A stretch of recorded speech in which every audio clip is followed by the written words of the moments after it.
सरकारी नियम को बाली माफिया बेखातिर कथार अच्छी बसी खाइले नई बाली सरे। सरकार नियम कोहल बाली माफिया चोरी कर सुजोग माफिया थरम साजिश विभाग अधिकारी। आनंदपुर उपखंड माति कुछ नेता माने और बाली माफिया सरकार आणिबे कि कड़ा नियम।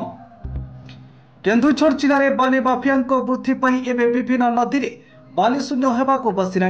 गाँ गहली आगु कहते बसी खाइले नई बाली सरे सतरे यह दिने सत हो, कारण आनंदपुर उपखंड में बहुमात्रा बाली माफिया सक्रिय होती। विभिन्न उपाय बाली माफिया चोरी कर व्यस्त हेले सरकार दलर किछि कुजी नेता एवं बीजेडी किछि प्रभावशाली व्यक्ति माने गाँ गहली युवक मान निशा द्रव्य दे निजर क्षमता बल माफिया माने चोरी कर व्यस्त रही। आनंदपुर में चली किछि नीलाम घाट में बिना टीपी चली बेआईन बाली उत्तोलन।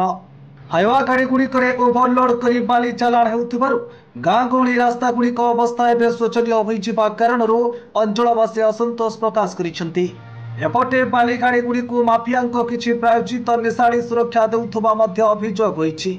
खनि विभाग विभागीय अधिकारी सबू जाशुनी आमर से काम नुहे आरटीओ काम बोली सफेई देउछंती।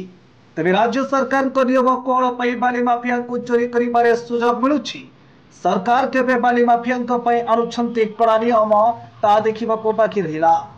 Bureau report Odisha news सत्यपथे।